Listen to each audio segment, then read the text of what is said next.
ये business party भी क्या क्या दिन दिखा रही है। उसने बेइख्तियार सोचा। दिल को काबू में करना उसके लिए शायद दुनिया का सबसे मुश्किल काम बन चुका था। उसे इल्म था कि अगर 1 मिनट भी वो मजीद वहां रुका रहा तो उसके सब्र का पैमाना लबरेज हो जाएगा। पार्टी हॉल से निकलकर लगभग दौड़ते हुए वो साइड कॉरिडोर में मौजूद रेस्टरूम की तरफ बढ़ा, जहां वो उसे घसीट लाया था। रेस्टरूम पहुंचते ही उसने गुस्से से दरवाज़ा बंद किया तो नमीरा एक झटके से उससे अलग हुई और फौरन से अपना दुपट्टा संभालकर कमर को छिपाने लगी। उसकी आंखें हैरत, शर्मिंदगी और गुस्से से भरी हुई थीं। अब आप यहाँ क्या खड़े हैं? बाहर जाइए। नमीरा ने गुस्से और घबराहट को दबाते हुए सरगोशी की। उसकी आवाज़ खौफ और बेबसी की मिली-जुली कैफियत बयान कर रही थी। बाहर वो जो उस वक्त अपना नाम अरसलान मिर्ज़ा कहलाता था और शहर के सबसे कम उम्र और कामयाब तरीन बिजनेसमैन में शुमार होता था, एक लंबी सांस लेकर अपने गुस्से को काबू करने की कोशिश करने लगा। और आप कैसे जाएंगी बाहर? क्या आप यहाँ सुई धागा लेकर उसे सीने बैठेंगी? अरसलान ने तेजी से उसे ऊपर से नीचे तक देखा। उसकी नज़रें उसकी फटी हुई कीमती शर्ट पर थी। ये सब कुछ उस बदज़ौक मेज़बान की गलती थी जिसने भरी महफिल में आकर जानबूझकर नमीरा को इस तरह टक्कर मारी कि मशरूब का ग्लास भी गिरा और शर्ट भी साइड से बुरी तरह फट गई। उस वक्त उसने नमीरा को बचाने के लिए उसे अपनी आगोश में ले लिया ताकि उसकी शर्मिंदगी को लोगों की निगाहों से बचाया जा सके। 1 मिनट। अरसलान ने नमीरा की बात को नज़रअंदाज करते हुए फौरन से अपनी शर्ट के बटन खोले और कमीज उतारने लगा। ये आप क्या कर रहे हैं? खुदा का वास्ता है, प्लीज़ ऐसा कुछ मत करें। नमीरा की आंखें खौफ से फैल गईं। वो तेजी से पीछे दीवार के साथ जा लगी। उसने आंखें मींची और दोनों हाथों से अपना चेहरा छिपा लिया। ओ हेलो, रिलैक्स। अरसलान एक लम्हे को रुका, शर्ट उतारकर एक हाथ में थामी और दूसरे हाथ से तेजी से अपने बालों को संवारा। उसका चेहरा गुस्से से सुर्ख हो रहा था। बाहर आप ऐसे कैसे जाएंगी? कुछ तो अक्ल से काम ले। वो दबे दबे गुस्से से चिल्लाया। उसकी आवाज़ में झंझलाहट थी। उसे याद भी नहीं था कि उसने आखिरी बार किसी लड़की पर इतना गुस्सा कब किया था। नमीरा ने डरते डरते एक आंख खोली और देखा। अरसलान इस वक्त सिर्फ एक सफ़ेद टी शर्ट और पार्टी वाले ट्राउज़र में था। उसकी सिया जैकेट और शर्ट हाथ में थी। वो एक लम्हे को शर्मिंदा हुई, फिर फौरन आंखें बंद कर ली। क्या बकवास है ये? क्यों ड्रामे कर रही हैं? ये मैं आपको पहना रहा हूँ। अरसलान ने तेजी से अपनी शर्ट को खोला और बगैर बटन लगाए एक चादर की तरह नमीरा की तरफ बढ़ाया। इसे ओढ़ लें, जल्दी।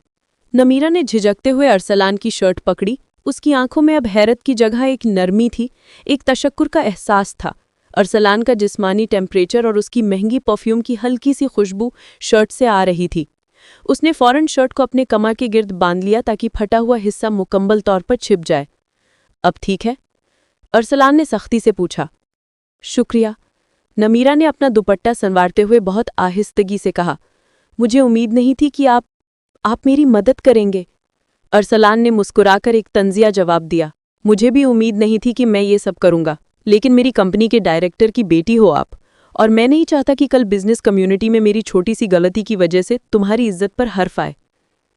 ये सुनते ही नमीरा के चेहरे पर पड़ी तशक्कुर की नरमी फौरन से गुस्से में बदल गई। उसके खूबसूरत चेहरे पर गुस्से की सुर्खी छा गई। छोटी सी गलती? नमीरा का लहजा बुलंद हो चुका था। आपको याद है अरसलान मिर्ज़ा, जब आपने इस पार्टी में आते ही मेरे हाथ में मौजूद जूस का ग्लास गिरा दिया था? आपकी छोटी सी गलती जिसका खमियाजा मैंने अभी भुगता। ओ प्लीज़, ड्रामा बंद करें। अरसलान ने अपनी जैकेट पहनी और अपने हाथ में मौजूद पार्टी हॉल का एंट्री कार्ड निकालकर उसे दिखाया। मैं ये दिखाने नहीं आया था कि आप पर क्या बीती। मैं सिर्फ ये याद दिलाने आया था कि आप मुझसे कैसे मिली थी। और आपका पहला जुमला था कि आपको नज़र नहीं आता जब मैंने आपको जूस गिराते हुए बचाया था। हाँ, मैंने यही कहा था। और आपने क्या किया? एक हल्की सी सॉरी कहने के बजाय मुझे घूर कर देखा जैसे मैं कोई अजनबी हूं। आपने मेरे सॉरी का इंतजार किए बगैर ही ड्रामा शुरू कर दिया था। अरसलान ने तेजी से दरवाजे की तरफ बढ़ते हुए कहा। अब ये बहस बंद करें। मैं बाहर से आपके लिए आपके भाई को बुलाता हूँ। इस शर्ट को संभाल कर रखे। मैं आपसे इसके पैसे नहीं मांगूंगा, लेकिन हाँ, मुझे ये पसंद है। अरसलान ने फौरन दरवाज़ा खोला और बाहर निकल गया। नमीरा रेस्टरूम में अकेली खड़ी रह गई। उसने फौरन दरवाज़ा बंद किया और आईने में खुद को देखा। अरसलान मिर्ज़ा की सफ़ेद लिनन की शर्ट जो उसके कमर के गिर्द बंधी थी, उसके कद से शायद बहुत लंबी थी, लेकिन उसका मुअत्तर लम्स उसे एक अजीब सी गर्माहट दे रहा था।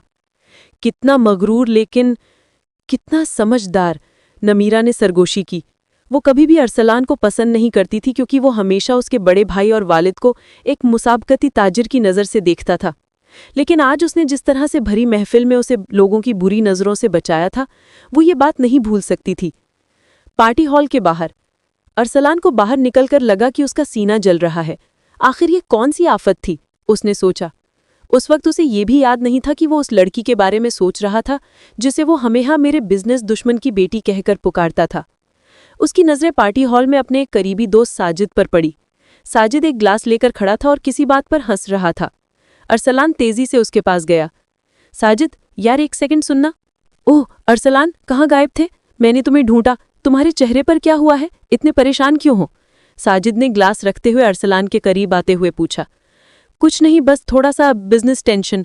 वो नमीरा का भाई कहाँ है? वो जो लंबा सा लड़का है, शायद उसका नाम नोमान है। अरसलान ने आसपास देखा। नोमान तो 15 मिनट पहले अपनी वालिदा के साथ निकल चुका था। उसकी तबीयत ठीक नहीं थी। क्यों, क्या हुआ? नमीरा कहाँ है? साजिद ने सवाल किया। अरसलान का दिमाग घूम गया। नोमान जा चुका है?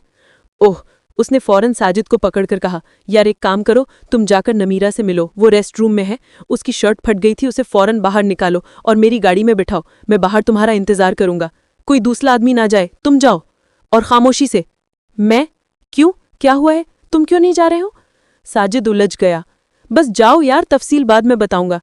अरसलान ने जल्दी से बात खत्म की और रेस्टरूम के बाहर किसी और के आने से पहले ही दरवाजे की तरफ भागा। इधर नमीरा रेस्टरूम में थी जब दरवाजे पर दस्तक हुई। कौन? उसने आहिस्तगी से पूछा। मैं साजिद हूँ, अरसलान का दोस्त। उसने मुझे भेजा है। साजिद की आवाज़ सुनकर नमीरा ने फौरन दरवाज़ा खोला। ये क्या हो रहा है साजिद? नमीरा उसे हैरत से देख रही थी। कोई बात नहीं, चलो बाहर, अरसलान तुम्हारा इंतजार कर रहा है, साजिद ने मुस्कुराते हुए कहा। क्या मतलब? अरसलान मेरा इंतजार कर रहा है? कहाँ? नमीरा के चेहरे पर सवालिया निशान था। बाहर गाड़ी में, वो तुम्हें तुम्हारे घर छोड़कर आएगा। अब जल्दी करो, इससे पहले कि पार्टी के लोग हमें यहां देखें, निकलते हैं। साजिद ने उसे हल्के से धक्का दिया और दोनों खामोशी से साइड एग्जिट की तरफ बढ़ गए। बाहर गाड़ी में अरसलान ने अपनी ब्लैक एसयूवी का दरवाजा खोला और नमीरा को देखा। उसकी आंखें हैरत से फैल गई। तुम यहाँ क्यों हो? तुम्हारा भाई कहाँ है? नमीरा ने जैसे ही गाड़ी में बैठी तेजी से सवाल किया। बंद करो ये सवाल, तुम्हारा भाई जा चुका है। अब मैं तुम्हें तुम्हारे घर छोड़ूंगा। अरसलान ने तेजी से गाड़ी का दरवाजा बंद किया और ड्राइविंग सीट की तरफ बढ़ा। अरसलान ने तेजी से गाड़ी स्टार्ट की और पार्टी हॉल से बाहर निकल गया। रात की ठंडी हवा खुली खिड़की से अंदर आ रही थी। कार के अंदर एक पुरअसरार खामोशी छाई हुई थी जो दोनों के दिलों में चलने वाले तूफान की अक्कासी कर रही थी। तुम्हारा भाई जा चुका है? क्या मतलब है तुम्हारा? नमीरा ने वो खामोशी तोड़ी। उसकी आवाज में एक उलझन और हल्का सा गुस्सा था।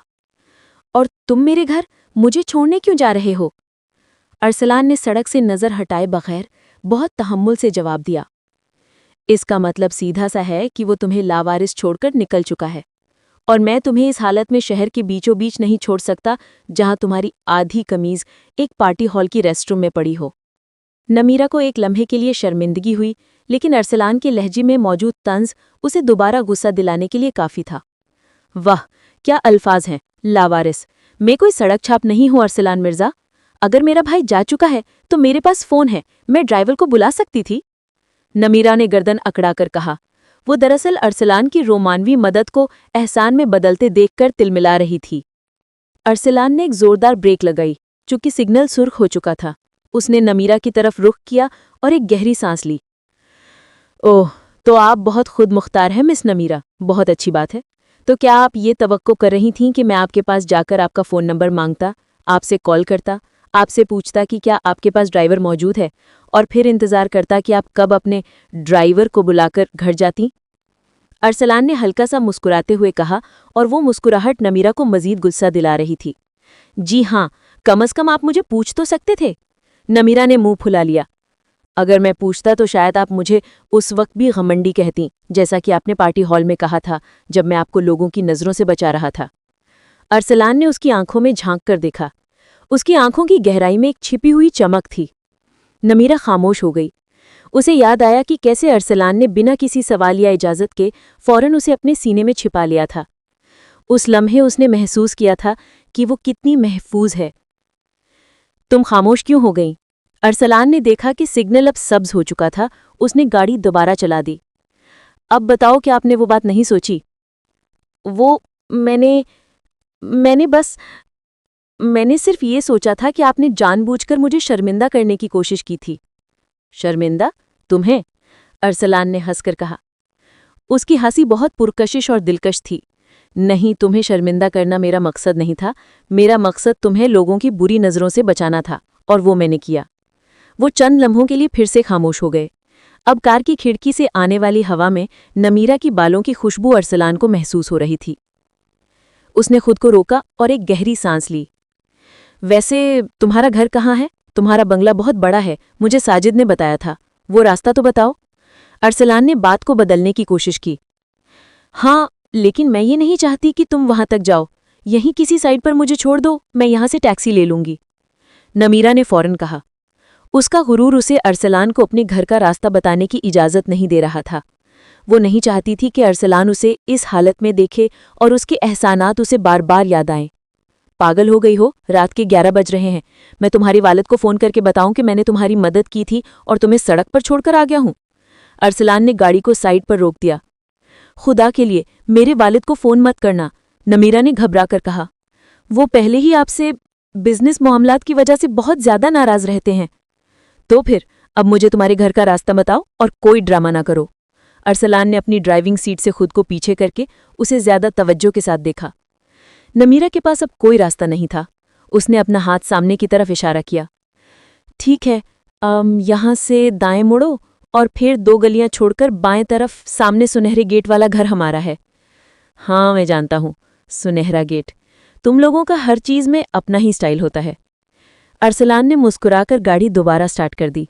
चंद मिनट बाद जब कार नमीरा के शानदार घर के सामने रुकी तो नमीरा ने अपना दुपट्टा संभाला और शर्ट को दोबारा कसकर बांधा। उसने दरवाज़ा खोलना चाहा, लेकिन अरसलान ने उसे रोक दिया। रुको। अरसलान ने उसका हाथ पकड़ लिया। उसका लम्स इतना गर्म था कि नमीरा के दिल की धड़कन 1 सेकंड के लिए रुक सी गई। क्या क्या है?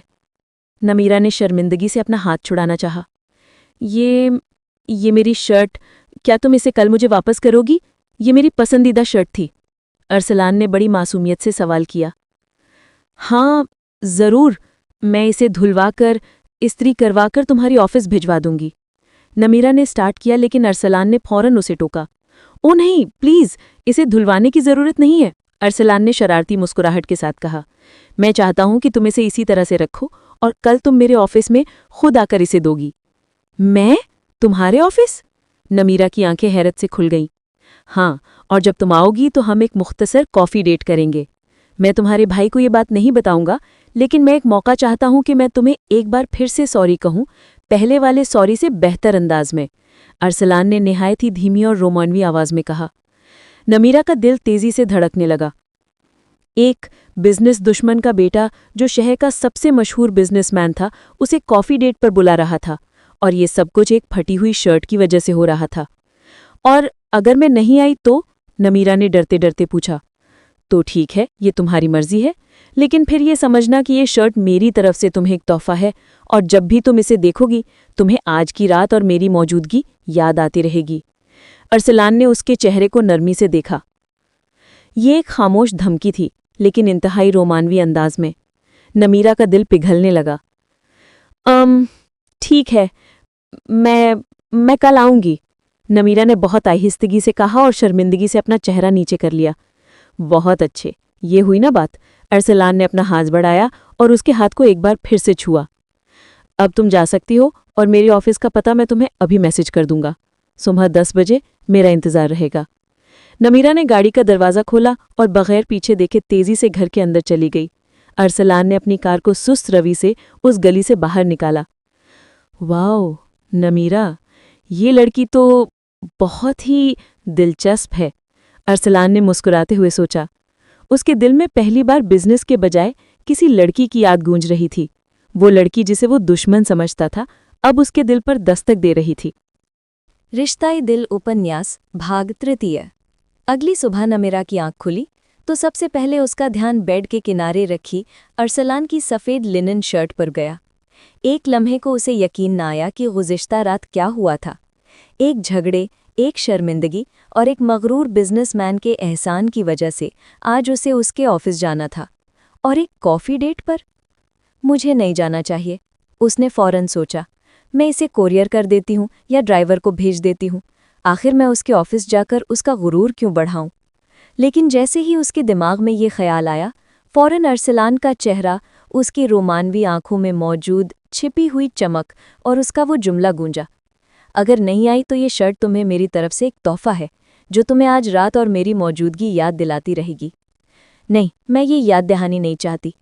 नमीरा ने फौरन गुस्से से फैसला किया। उसका गुरूर जाग उठा था और उसने चैलेंज कबूल करने का फैसला कर लिया था। वो अरसलान को दिखाना चाहती थी कि वो उसके बिजनेस हरीफ की बेटी है और उसे आसानी से मुतासिर नहीं किया जा सकता। उसने शर्ट को उठाया, उसे एक बेहतरीन अंदाज में इस्त्री करवाया और एक खूबसूरत लिफाफे में बंद कर दिया। सुबह 9:45 पर नमीरा ने अपनी सबसे पुरएतमाद और दिलकश लुक अपनाई। उसने एक सादा लेकिन महंगा ग्रे रंग का सूट पहना जो उसकी संजीदगी और बिजनेस फैमिली से ताल्लुक की अक्कासी करे। उसने अपने ड्राइवर को अरसलान मिर्ज़ा के मिर्ज़ा कॉरपोरेशन के हेडक्वार्टर ले जाने का हुक्म दिया। मिर्ज़ा कॉरपोरेशन के 25वें फ्लोर पर मिर्ज़ा कॉरपोरेशन की इमारत शानदार थी। नमीरा को लगा जैसे वो किसी नए हरीफ के गढ़ में दाखिल हो रही हो। जैसे ही वो अरसलान के वसी और जदीद ऑफिस में दाखिल हुई, उसकी सेक्रेटरी ने उसे देखते ही पहचान लिया। मिस नमीरा, खुशानदीद, सर अरसलान आपका ही इंतज़ार कर रहे हैं, सेक्रेटरी ने एहतराम से कहा। नमीरा ने गर्दन अकड़ा कर चलना शुरू किया और सेक्रेटरी के इशारे पर शीशे का दरवाज़ा खोलकर अरसलान के ऑफिस में दाखिल हो गई। अरसलान अपनी चमड़े की बड़ी सी कुर्सी पर बैठा था और फ़ोन पर बात कर रहा था। उसे देखते ही अरसलान ने फ़ोन पर हाथ रखकर उसे रोकने का इशारा किया और अपनी कॉल जारी रखी। नमीरा को एक पल के लिए गुस्सा आया। ये मेरा इंतज़ार कर रहा था और अब मुझे खड़ा करके बात कर रहा है। 3 मिनट बाद अरसलान ने फ़ोन रखा और सुकून से मुस्कुराते हुए खड़ा हो गया। उसने काली कमीज़ और ट्राउज़र पहन रखा था जो उसकी वजाहत में इजाफा कर रहा था। वेलकम मिस नमीरा, मैं जानता था कि आप आएंगी, अरसलान ने चलकर उसकी तरफ आते हुए कहा। उसकी आंखों में एक फातिहाना चमक थी। मैं यहाँ आपकी पेशकश पर नहीं आई हूँ अरसलान मिर्ज़ा। नमीरा ने फ़ौरन बात काट दी। उसने तेज़ी से वो लिफाफा अरसलान की तरफ बढ़ा दिया। लीजिए, और अब मैं जा रही हूँ। अरसलान ने मुस्कुराकर लिफाफा लिया, उसका वज़न महसूस किया और मेज़ पर रख दिया। रुकिए, आप इतनी जल्दी क्यों कर रही हैं? क्या आपको मेरे ऑफिस से डर लग रहा है? डर? आपकी मजाल कैसे हुई ये कहने की? मुझे किसी से डर नहीं लगता, नमीरा ने गुस्से से जवाब दिया। फिर बैठ जाइए। क्या आप मुझे इतनी भी इजाज़त नहीं देंगी कि मैं इस एहसान का बदला चुका सकूं जो आपने मेरी शर्ट को इस्त्री करके मुझ पर किया है? अरसलान ने एक कोने में रखी आरामदेह सोफों की तरफ इशारा किया। नमीरा कुछ सोचकर बैठ गई। उसे भी इस बात का तजस्सुस था कि अरसलान अब क्या करेगा। अब आपने बैठना कबूल कर लिया है, तो अब हम अपने प्लान के मुताबिक कॉफ़ी डेट स्टार्ट करते हैं। अरसलान ने अपनी डेस्क पर मौजूद एक बटन दबाया और एक खूबसूरत ट्रॉली पर 2 कप कॉफ़ी अंदर आई। मैंने पहले ही तैयारियां कर रखी थी, मैं जानता था कि आप इनकार नहीं कर पाएंगी। अरसलान ने कॉफ़ी का कप उठाकर नमीरा की तरफ बढ़ाया। ये तो सरासर जब्र है, नमीरा ने कॉफ़ी का कप थामते हुए कहा। आप बहुत ज़िद्दी और मगरूर हैं। मैंने कभी इनकार नहीं किया, लेकिन ये ज़िद्दीपन ही तो है जो मुझे बिजनेस में कामयाबी दिलाता है और आज ये आपको मेरे पास ले आया है। अरसलान ने नरमी से आंख मारी। नमीरा के चेहरे पर थोड़ी सी मुस्कुराहट आ गई, जिसे उसने फौरन दबा दिया। अच्छा, तो आप मुझे क्या बात करना चाहते थे? ये बिजनेस दुश्मन का बेटा आपकी बिजनेस हरीफ की बेटी से क्या बात कर सकता है? नमीरा ने कप से एक घूंट लिया। कॉफ़ी बहुत मज़ेदार थी। पहली बात तो मैं आपसे ये कहूँगा, आई एम डीपली सॉरी। कल रात की शर्मिंदगी और वो गैर इरादी तसादुम, उसके लिए मैं माफ़ी चाहता हूँ। मैंने सिर्फ आपको बचाने की कोशिश की थी, लेकिन मेरे अल्फाज थोड़े सख्त थे, अरसलान ने बहुत नर्म और पुरखुलूस लहजे में कहा। नमीरा एक पल के लिए हैरान रह गई। उसे तवक्को नहीं थी कि वो इतनी आसानी से माफ़ी मांग लेगा। और दूसरी बात, अरसलान ने मज़ीद आगे झुककर बहुत धीमी आवाज़ में कहा, मैं आपसे ये पूछना चाहता हूँ कि जब आपने कल रात मेरी शर्ट ओढ़ी थी तो क्या आपको कुछ अच्छा महसूस हुआ था? नमीरा का दिल एकदम से धड़कना शुरू हो गया। उसके चेहरे पर हल्की सी सुर्खी फैल गई। क्या मतलब है आपका? नमीरा ने फौरन नाराज़ होने का ढोंग किया। सीधा मतलब, मेरे परफ्यूम की खुशबू, मेरे जिस्म की गर्मी, क्या आपको महफूज महसूस हुआ था? अरसलान ने एक और रोमानवी चाल चली। आप बहुत बेहया है, नमेरा ने गुस्से से कहा। मैं यहाँ आपकी बातों का जवाब देने नहीं आई हूँ। मुझे सिर्फ सुकून मिला था कि मैं लोगों की नज़रों से बच गई थी, इसका और कोई मतलब नहीं। ओह, क्या आप वाकई ऐसा सोचती हैं? अरसलान ने अपनी कुर्सी से उठकर चलना शुरू किया और एक साइड पर खड़े होकर शहर के पैनोरामा व्यू को देखा। मुझे लगता है कि हमारे दरमियान कुछ तो है जो मेरे और तुम्हारे वालिद के बिजनेस दुश्मनी से बहुत आगे है। नमेरा खामोश रही, लेकिन उसके दिल ने फौरन अरसलान की बात को मान लिया था। देखो नमेरा, हम एक दूसरे को एक चैलेंज के तौर पर देखते रहे हैं, लेकिन क्या हम ये चैलेंज कबूल नहीं कर सकते कि हम ये साबित करें कि मोहब्बत और दिलचस्पी बिजनेस और रकाबत से ज्यादा मजबूत होती हैं? अरसलान ने एकदम एक रोमानवी और खतरनाक पेशकश की। क्या क्या कह रहे हैं आप? नमेरा ने हैरत से पूछा। मैं ये कह रहा हूं कि हम क्यों ना एक दूसरे को बेहतर तौर पर जानें। क्या पता हम दोनों की जिंदगी का नया बिजनेस एक दूसरे से मोहब्बत का हो। अरसलान ने गहरा सांस लिया और मुड़कर नमेरा की तरफ देखा। मैं तुम्हें दोबारा कॉफी डेट पर ले जाना चाहता हूं, लेकिन इस बार मेरी शर्ट वापस करने के बहाने के बगैर। अरसलान की पेशकश ने नमीरा के दिल में एक हलचल मचा दी थी। उसका चेहरा हैरत और उलझन का मुरक्कब था। वो जानती थी कि ये सिर्फ एक सादा सी डेट नहीं, बल्कि उसके खानदान के देरीना बिजनेस हरीफ के साथ एक खतरनाक खुफिया मुलाकात की शुरुआत हो सकती है। नमीरा ने कॉफ़ी का कप मेज़ पर रखा। उसकी आवाज़ में फैसला कुन लहजा था। अरसलान मिर्ज़ा, ये आप क्या कह रहे हैं? क्या आप भूल गए हैं कि हम दोनों के खानदान किस रिश्ते में हैं? हमारा ताल्लुक सिर्फ नफ़रत, मुसाबकत और बिजनेस की दुश्मनी का है। अरसलान ने मुस्कुराकर नमीरा की तरफ कदम बढ़ाया। उसकी आंखों में गहरी संजीदगी थी। नहीं, मैं नहीं भूला, लेकिन मैं ये भी नहीं भूल सकता कि कल रात तुमने मेरी मदद पर जो गैर मुतवक्के नरमी दिखाई थी, या आज तुम सिर्फ एक शर्ट वापस करने के लिए खुद मेरे ऑफिस चली आईं। वो नमीरा के सामने रुक गया। उनके दरमियान सिर्फ एक कदम का फासला था। नमीरा, दुश्मनी हमारे बाप दादा का विरसा है, हमारा नहीं। क्या हम वाकई बच्चों की तरह उनकी जिद में अपनी जिंदगी की खुशी को कुर्बान कर देंगे? नमीरा की सांसें तेज हो गईं। वो अरसलान के कुर्बत और उसकी गहरी आंखों के सामने खुद को बेबस महसूस कर रही थी। उसके अल्फाज सच्चे और दिल को छू लेने वाले थे। तो आप क्या चाहते हैं? नमीरा ने बहुत आहिस्तगी से पूछा। मैं चाहता हूं कि हम इस बिजनेस दुश्मनी को एक चैलेंज के तौर पर लें, एक दूसरे को जानें बगैर किसी नाम या तवक्को के। अगर तुम्हें लगा कि मैं तुम्हारे लायक नहीं या ये रिश्ता मुश्किल है, तो हम हमेशा वापस वहीं जा सकते हैं जहां हम पहले थे, एक दूसरे के लिए नामालूम अजनबी। अरसलान ने फैसला कुन अंदाज में कहा। नमीरा ने एक लंबी सांस ली। उसके अंदर का रोमानवी दिल इस चैलेंज को कबूल करने के लिए बेताब था। अरसलान का ये तरीकाकार उसके दिल की रोमानवी रग को छू गया था। ठीक है, मैं ये चैलेंज कबूल करती हूँ, नमीरा ने अपने चेहरे पर संजीदगी लाते हुए कहा। लेकिन याद रहे, ये सिर्फ एक दोस्ताना तहकीकात होगी, इससे ज्यादा कुछ नहीं, और हम एक दूसरे के बिजनेस पर कोई बात नहीं करेंगे। ये डील मुझे मंजूर है, अरसलान ने खुश होकर कहा और हाथ बढ़ाया। तो मिस नमीरा, आपकी दूसरी दोस्ताना तहकीकाती मुलाकात के लिए कब फारिग हैं? नमीरा ने अरसलान का हाथ ले लिया। उसके गर्म लम्स ने उसे एक गैर मुतवक्के करंट दिया। शाम को डिनर के लिए, लेकिन किसी ऐसी जगह जहां हमारे खानदान का कोई फर्द हमें ना देखे। जैसा आपका हुक्म मैडम। अरसलान ने मुस्कुराते हुए उसका हाथ थामा और फिर उसे छोड़ दिया। शाम, शहर का एक खुफिया और पुरसुकून रेस्टोरेंट। अरसलान ने नमीरा को एक ऐसे रेस्टोरेंट में बुलाया था जो शहर के शोर से दूर समंदर के किनारे एक पहाड़ी पर था। नमीरा वहां पहुंची तो उसके लिए एक प्राइवेट सेक्शन मखसूस किया गया था, जहां से शहर की रोशनियां और खुले आसमान के सितारे नजर आ रहे थे। नमीरा एक खूबसूरत पीले रंग के गाउन में मलबूस थी, जो रात की तारीकी में उसे चांद के मानिंद चमका रहा था। अरसलान पहले ही वहां मौजूद था और उसने उसे देखते ही एक गहरा सांस लिया। वाह, क्या आप वाकई मेरे साथ दोस्ताना तहकीकात पर आई हैं, या आपने मुझे कत्ल करने का मंसूबा बनाया है? आप तो बहुत खूबसूरत लग रही हैं। अरसलान ने सच्ची तारीफ की। नमीरा के चेहरे पर एक शर्मीली मुस्कुराहट आ गई। आप भी बहुत अच्छे लग रहे हैं, लेकिन आपके अल्फाज में आज भी वही फिल्मी टच है जो हमेशा होता है। मैं बिजनेस में हमेशा सीधी बात करता हूँ, लेकिन खूबसूरती के सामने फिल्मी ही बनना अच्छा लगता है। अरसलान ने अपना हाथ बढ़ाया और उसे बैठने का इशारा किया। तो आज हम क्या बात करेंगे? नमीरा ने बैठते हुए पूछा। आज हम सिर्फ हम के बारे में बात करेंगे, तुम्हारे ख्वाब, तुम्हारी पसंद नापसंद और वो सब कुछ जो तुम आज तक अपने बिजनेस वालिद की बेटी होने की वजह से छुपाती आई हो। अरसलान ने बहुत नरमी से कहा। दोनों ने डिनर शुरू किया। उनकी गुफ्तगू गैरमामूली और दिलचस्प थी।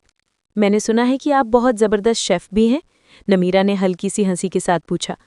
हाँ, मेरे पास एक हफ्ते में सिर्फ 2 घंटे होते हैं जब मैं खुद को दुनिया से आज़ाद महसूस करता हूँ, और उस वक्त मैं सिर्फ खाना बनाता हूँ। और तुम क्या करती हो? मैंने भी आपके बारे में कुछ सुना है कि आप एक बहुत ही बुरे क्रिकेट प्लेयर हैं, नमीरा ने शरारत से कहा। अरसलान ने अपने सीने पर हाथ रखा जैसे उसे चोट लगी हो। ओह, ये किसने कहा झूठ? ये तो सरासर मेरी तौहीन है।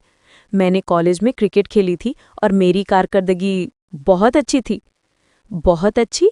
साजिद ने बताया था कि आप एक बार गेंद को छत्ते के लिए मारने लगे थे, लेकिन वो गेंद साजिद के सर में लगी थी और वो 1 हफ्ते के लिए हॉस्पिटल में था। नमीरा ने हंसी के साथ ये राज फाश किया। ओह, वो एक पुरानी कहानी है, और साजिद मेरा बहुत अच्छा दोस्त है, इसलिए वो कभी-कभी झूठ बोलता है। कुछ देर बाद जब वो कॉफ़ी पी रहे थे, नमीरा, क्या तुम मुझे बता सकती हो कि तुम्हारे वालिद तुम्हें क्या बनाना चाहते हैं? अरसलान ने एक अचानक संजीदा सवाल किया। नमीरा ने एक लंबी सांस ली और आसमान में चमकते सितारे की तरफ देखा। वो चाहते हैं कि मैं उनकी कंपनी की सीईओ बनूं और मेरी हर चीज़, मेरे कपड़े, मेरा चलना, मेरा बोलना, सब कुछ एक सख्त बिजनेस खातून की तरह हो। और तुम क्या चाहती हो?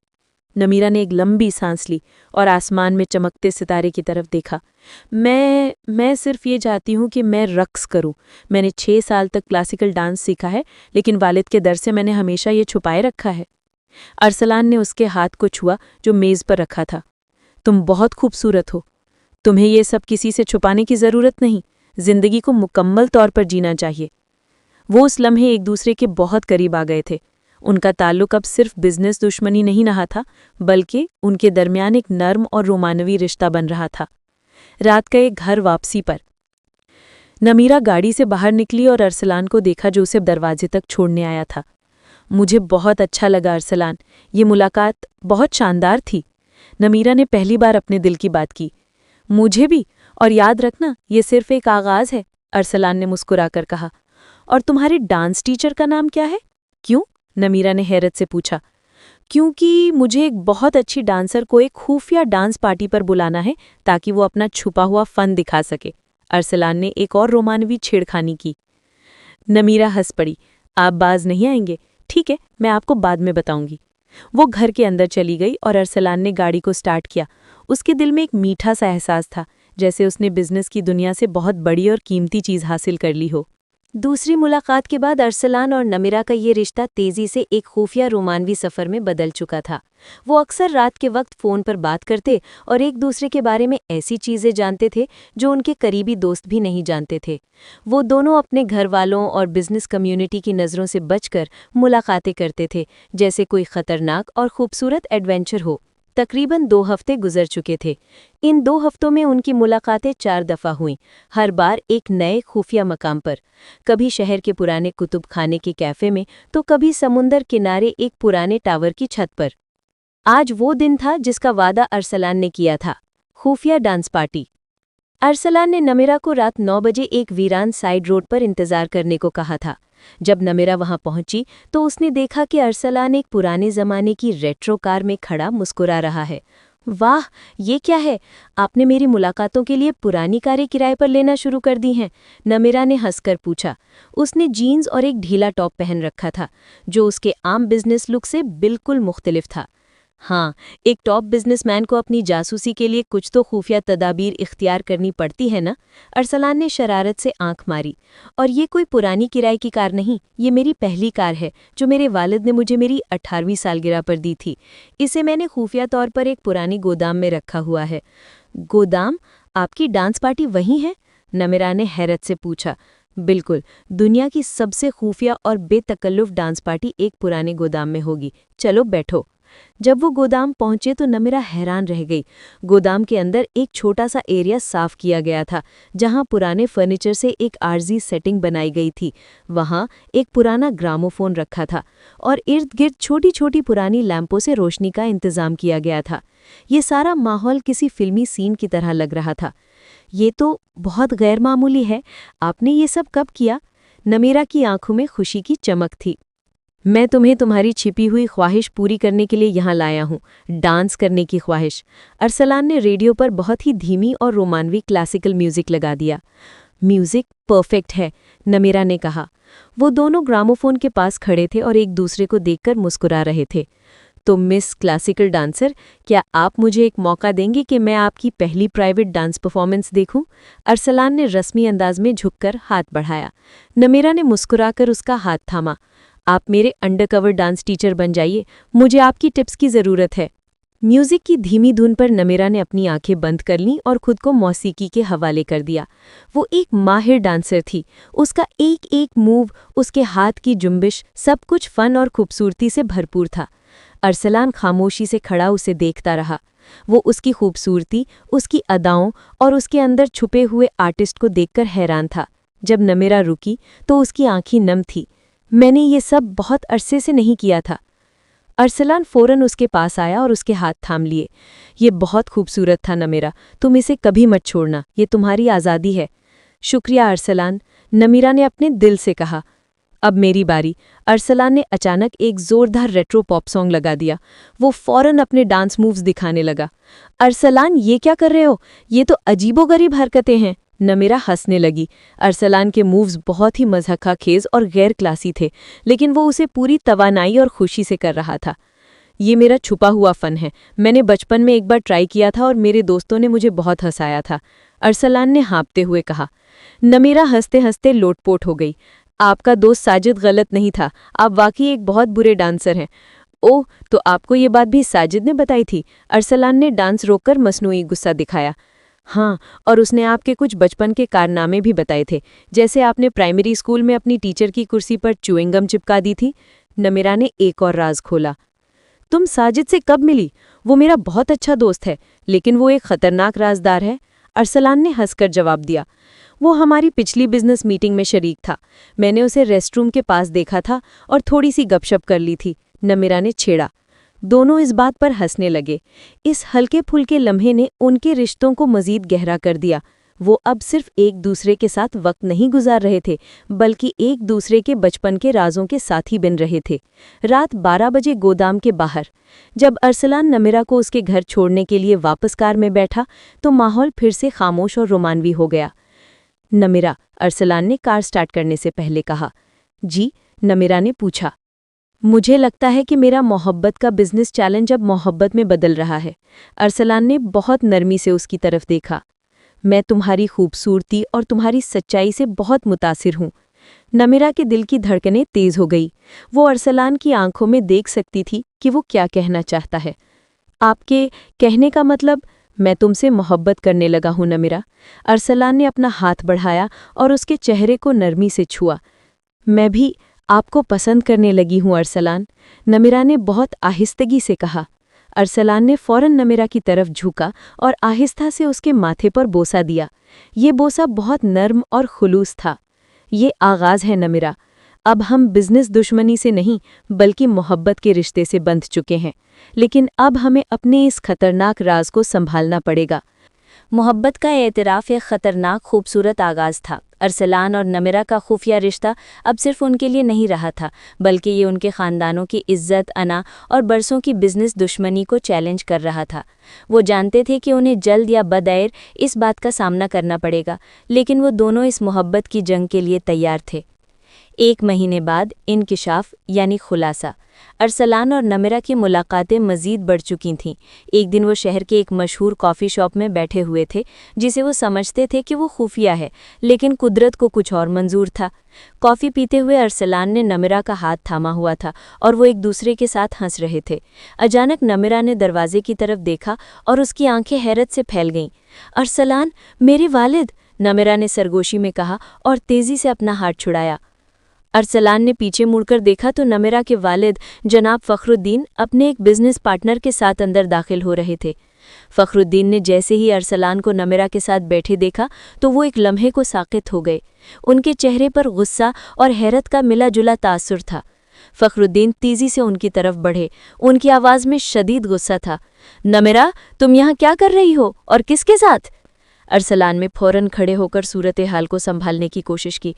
जनाब फ़खरुद्दीन, आप खामोश रहें अरसलान मिर्ज़ा, मैं नहीं चाहता कि आप हमारे ख़ानदान के मामलात में दखल दें। मैं आपको अच्छी तरह जानता हूँ, आपकी ये हरकतें सिर्फ मेरी इज्जत और बिजनेस को नीचा दिखाने के लिए हैं। पापा प्लीज़, ये वो नहीं है जो आप सोच रहे हैं। नमेरा ने अपने वालिद का बाजू पकड़ना चाहा। तुम्हारे इसके साथ क्या मामलात हैं? एक दुश्मन का बेटा हमारी बेटी के साथ बैठा है। आज ही मैं तुम्हारी वालदा को ये सब बताता हूँ, फ़खरुद्दीन ने निहायत गुस्से में कहा और नमेरा को ज़बरदस्ती बाजू से पकड़कर बाहर की तरफ ले जाने लगे। अरसलान को गुस्सा आया, लेकिन उसने अपने आप को रोका। वो नमेरा के पीछे भागा, लेकिन उसके वालिद तेज़ी से उसे अपनी गाड़ी में बिठा चुके थे। इसी शाम अरसलान के घर पर अरसलान मिर्ज़ा के वालिद जनाब असद मिर्ज़ा एक गहरी सोच में डूबे हुए अपने ऑफिस में बैठे थे। उनके सामने कॉफ़ी शॉप की वो तस्वीर थी जो किसी ने फ़ौरन उनको भिजवा दी थी। अरसलान, असद मिर्ज़ा ने अपने बेटे को आवाज़ दी। उनकी आवाज़ में सख्ती थी। अरसलान अंदर आया। वो समझ गया कि कहानी लीक हो चुकी है। जी पापा, ये क्या हो रहा है? तुम फ़खरुद्दीन की बेटी के साथ क्या कर रहे हो? क्या तुम भूल गए कि उसने हमारी कंपनी को कितना बड़ा नुकसान पहुंचाया था? असद मिर्ज़ा ने मेज़ पर तस्वीर रखते हुए गुस्से से पूछा। मैं नहीं भूला पापा, लेकिन मैं ये भी नहीं भूल सकता कि मैं नमेरा से मोहब्बत करता हूँ, अरसलान ने बहुत ही साफ और फैसलाकुन अंदाज में कहा। असद मिर्ज़ा अपनी कुर्सी से खड़े हो गए। उनके चेहरे पर हैरत का तासुर था। मोहब्बत? तुम्हारा दिमाग खराब हो गया है? तुम जानते हो कि इन दोनों खानदानों का रिश्ता क्या है? ये सिर्फ एक बिजनेस की चाल है जिसमें तुम फंस रहे हो। वो चाल नहीं पापा, ये मेरी जिंदगी है, अरसलान ने नरमी से कहा। आपको याद है जब एक बिजनेस पार्टी में नमेरा की शर्ट फट गई थी और मैंने उसकी मदद की थी? वहां से ये सब शुरू हुआ और वो बहुत ही अच्छी, सच्ची और प्यार करने वाली लड़की है। अगली सुबह फ़खरुद्दीन की रिहाइशगाह पर नमेरा अपने कमरे में बंद थी। उसकी माँ बेगम ज़रीन दरवाजे के बाहर उसे समझाने की कोशिश कर रही थी। नमेरा बेटा, तुम क्यों नहीं समझती? तुम्हारे वालिद बहुत गुस्से में हैं। वो कल ही तुम्हारी मंगनी अपने बिजनेस पार्टनर के बेटे मोइन से करवाना चाहते हैं, ज़रीन बेगम ने परेशानी से कहा। नमेरा ने कमरे में ही गुस्से से चिल्लाया, मैं मोइन से कभी शादी नहीं करूंगी। मैंने उन्हें बता दिया है कि मैं अरसलान से प्यार करती हूँ। अरसलान, वो तुम्हें बस इस्तेमाल कर रहा है बेटा। बिजनेस फैमिलीज के बच्चे सिर्फ अपने फायदे के लिए ये सब करते हैं। नहीं, आप गलत हैं, नमेरा ने फैसलाकुन लहजे में कहा। मैंने अरसलान को उसके मगरूराना लिबास के बगैर देखा है। मैंने उसे एक अच्छा इंसान बनते देखा है। उसने मुझे रक्स करने की इजाज़त दी जो मेरे खुद के वालिद ने छीन ली थी। शाम को एक गैर मुतवक्को मुलाकात। असद मिर्ज़ा ने फ़खरुद्दीन को अपने ऑफिस में एक खुफिया मुलाकात के लिए बुलाया। फ़खरुद्दीन गुस्से में वहां पहुंचे। देखिए असद, मैं यहाँ कोई बिजनेस डील करने नहीं आया। आपके बेटे ने मेरी बेटी को ख़राब करने की कोशिश की है। मैं उसे सबक सिखाऊंगा, फ़खरुद्दीन ने गुस्से से कहा। असद मिर्ज़ा ने निहायत तहम्मुल से फ़खरुद्दीन को कॉफ़ी पेश की। मैं जानता हूँ फ़खरुद्दीन, हम दोनों ही गुस्से में हैं, लेकिन इससे पहले कि हम दोनों अपने बच्चों की खुशी को इस पुरानी दुश्मनी में जला दें, हमें कुछ सोचना चाहिए। सोचना? आप क्या सोच रहे हैं? फ़खरुद्दीन ने चिढ़कर पूछा। मैं ये सोच रहा हूँ कि अगर मेरे बेटे और आपकी बेटी में मोहब्बत है तो हम ये ताल्लुक़ क्यों ना कबूल करें?